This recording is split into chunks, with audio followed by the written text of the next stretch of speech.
Christyn, it's Bob Joyce on the radio. Christyn and Evina. Had them all the way, right? You had them all the way, right? I'm sorry, you said it one more time?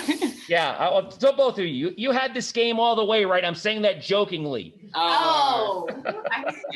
I didn't hear. Christyn, let me ask you. I mean, Baylor does not give up 19-0 runs. It's just unheard of. What did it feel like to go on that run when Didi went down and the entire game changed? Yeah, I mean, we were struggling to begin with. So it felt really good to, get into a flow of things on the offensive end. And they went on a run. So our focus was to go down there and get a stop and then go down there and score.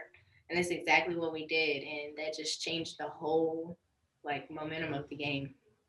Evina, you were -2 on the boards. That was a big point of emphasis tonight, trying to hang with them on the glass. You guys got to be pretty proud of what you did. No, most definitely. I think everyone's just soaking it in right now. Still, 13 straight Final Four appearances. 10 of us have never been in this position at all. So it's just very surreal right now. Just kind of, like I said, just taking it all in. And at the end of the day, we're just glad that, we came into the locker room as winners. What was the message from Coach when Baylor started to make their run late in the game to attempt to keep your poise and try to finish this thing off? It was more of us. We kind of just had a look on our faces and almost like we just weren't there. We weren't together like we should have been. But, when we started knocking down shots and playing great defense, we're like, oh, okay. And we all just started coming back to realize, who we really are. And, okay, let's just win this game. Let's stop playing around. So not playing around, but let's do this. Let's do this for real. Congratulations, ladies. You said all season long, Evina, that your offense starts with your defense. How important was it to dig in there defensively for that 18-0 run, 19-0 run? Yeah, they're big. Kudos to them. They're just giving it to their players down low, and they're tough and they're strong down there. They're very physical. So when Aaliyah got her 2 quick fouls and we lost one of our physical guys, that was tough for us. So having her come back in and giving us like the tough edge that we needed down there, as well as Liv, and them just competing and constantly just crashing with their bigs. Making an emphasis on boxing out. Just at the end of the game, every play mattered. It obviously, as everyone saw, it came down to the wire. Christyn, can you talk about at the Journal Inquirer? 2-part question. First, did you consider missing that last free throw with 0.8 of a second left so that Baylor couldn't inbound the ball? Second part is, we've talked about defense all season. How ironic was it that your season came down to a defensive stop? Well, first off, Coach told me to miss the second one, and then he quickly changed his mind and told me to make both. So that was a thought, but he switched it. And then the second part, defense was what changed the game today. If it didn't start on the defensive end, our offense would have never flowed. And again, we got stops. That was the main focus, is to get stops and get them off the board, and then push it. And that's exactly what we did, and it worked in our favor. Christyn, you've talked all season about how if one player's struggling, the other players pick that player up. Towards the end of the game, you missed a few free throws, you missed a layup or two, and then the defense picked you up at the end. And what did Coach say to you? We all saw him saying something to you at the end of the game and hugging you. What was that conversation like? And how about your teammates picking you up there? Yeah, I was devastated that I missed those 2 free throws. I mean, those were big. They could have very well went down there and scored, and we could have easily lost the game. And, as a junior on the team, I was supposed to step up and knock those in, but I didn't. But my teammates had my back, and they constantly encouraged me, especially this one. But I came back and knocked at least one in. And Coach, he's just basically telling me that I can't start off how I started, because I wasn't very there in the first half.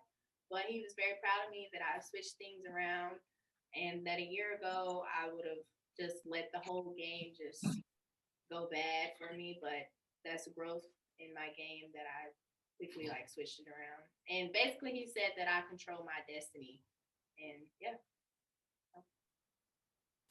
Hey guys, in that 19-0 run, Paige I think had 10 of those points, and I know you guys have seen her do, like we've all seen her do, clutch things all season. But for her to do that, literally on like a win or go home situation as a freshman, never having been there before, I mean, was that just like, yeah, that's what Paige does, or how? Like, where does that come from her, from what you've seen?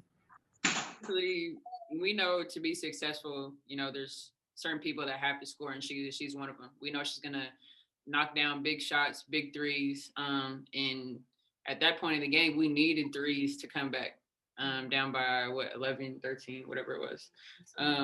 So we knew kind of just going out, it was just kind of an unsaid thing. All right, we need threes. Let's go to our best 3-point shooter on the team. So just getting her open, they go under a screen. She was able to knock it down. Like, okay, here she go. Yeah. So then just continue to feed her, set screens, and just get her open. If she misses it, try to get the offensive rebound, but then come down and get a defensive stop. That is what she does. She makes plays for us every game. She has been doing that throughout the season.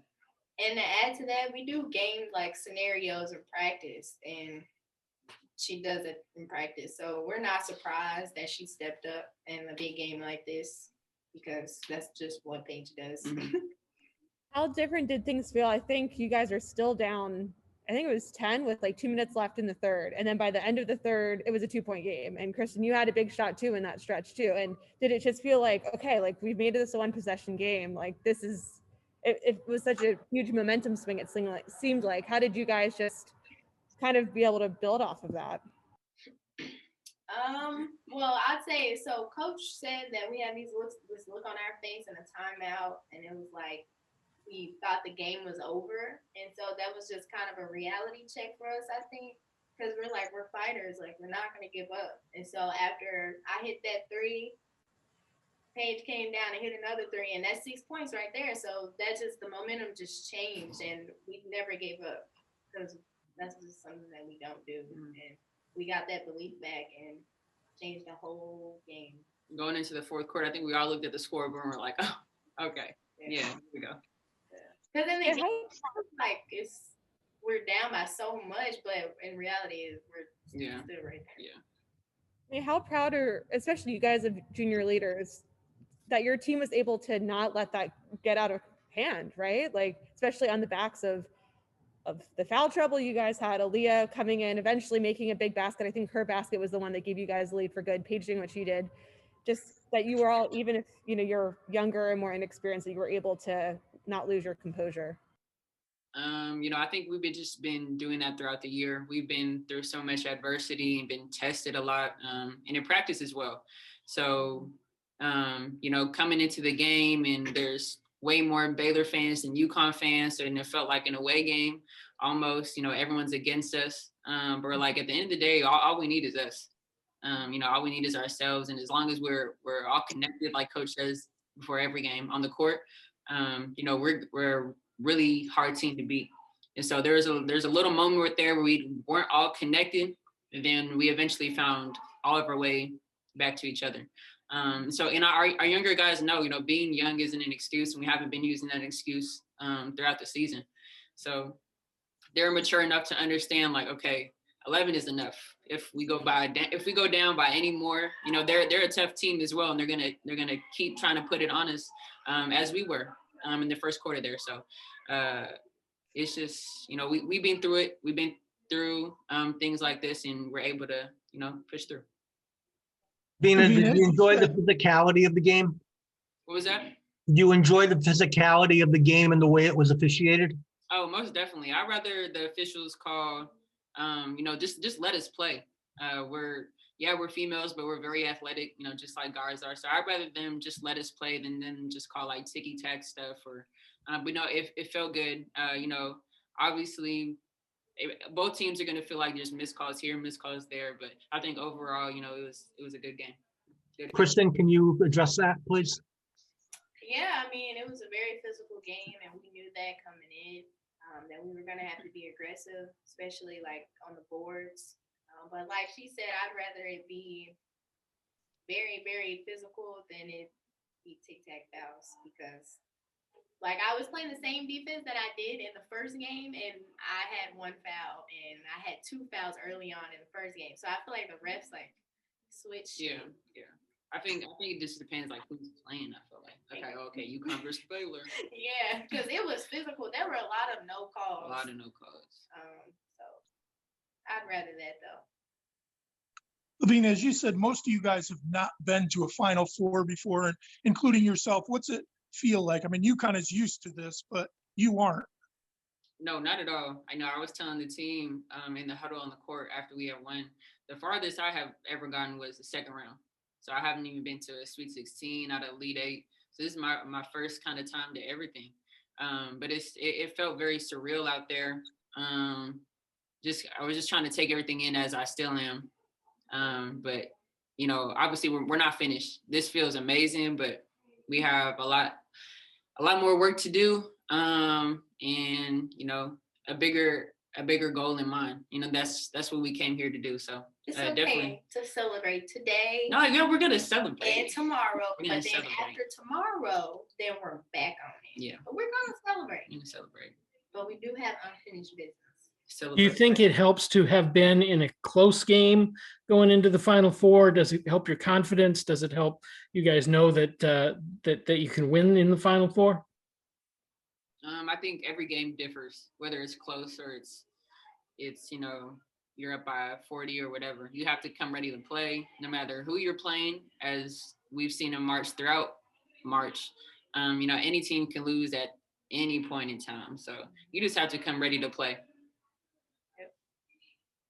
Can you guys just talk about what happened like what was the plan going in on that last possession, and then just what went through your head as it unfolded live? Talking about when they had the ball on offense? The possession where Carrington shot it and didn't make it, that more or less ended the game.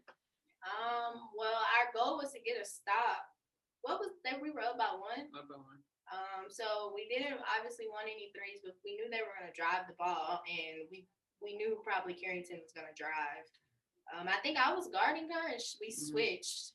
So the backside help was ready, and Liv and Aaliyah were back there, and they had their hands up, and there was a no call, and I got the rebound. Yeah. We knew the ball was probably going to go into her hands, as it was all game. So just being ready for her, to whether she was trying to drive to the basket or try to get a shot like she did. But like Steve said, you know, our backside help, they were there. They were there. They were ready. Can you guys talk about what you did to contain Nalissa? I think just our posts were just being really, really physical with her. We knew that, you know, their post players are going to be go-to people for them. So, you know, our plan was to have them just have a hand in front and us be help on the backside. They're not a really good 3-point shooting team. I think the only one who hit one was Carrington. Carrington hit maybe 2, and then Moon hit 1. And other than that, I don't think anyone else had a 3. So they definitely just want to get it to the basket and get it to the post so they can just get it to the basket and get layups all day. So we knew that was going to be a big thing. So just having backside help for them and trying to force a 3 for the most part, especially on her. Our original plan was to double them. Double her? Yeah, but we didn't. We just played her straight up. Yeah. Aaliyah, that's how physical Aaliyah is. Yeah. So. Evina, can you talk about Aubrey Griffin's performance off the bench? I think she drew a couple of charges during that big run, and to come in a tough spot, you know, when Aaliyah got in foul trouble. I can't stress enough like how huge that was. It was incredible having her come out there because we needed stops. And you know, we'd come down, hit a 3. Okay, we need to stop here. That was as much as important it was for us to score was her getting those charges. And it just gave us another boost of energy, another boost like, okay, like let's just do this, let's finish this out. So for her to do that, I mean, it was incredible. We couldn't be any more proud of her. So I'm just, Yeah, gosh. that was big. It was she big, got 2 huge. of them in the momentum, The momentum definitely I changed for forgot us. about that. Yeah. Because we get energy in regular games when somebody take a charge. Yeah, but we needed those. Wow. Can't wait to rewatch this game. No. Oh my gosh. I'm just glad it's over. Woo! Sorry, are there any other questions for these two? We too having a conversation. Yeah.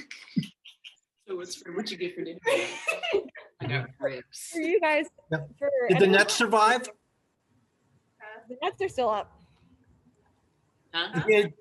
Did you notice that it's been a UConn thing for a little over a decade now that they don't cut down the nets unless it's the national championship? And what do you think of that?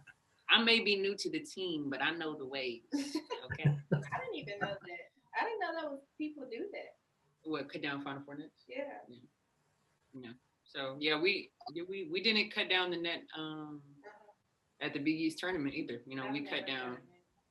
We know what net we want to cut down. So, and I think that's been the emphasis all season. So I wasn't really surprised. But like I said, this is my first kind of go around with things. But I knew that coming in.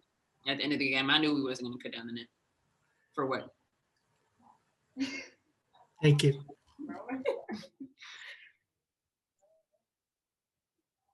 So what do you do with the net? Some people savor it, put it in their collage.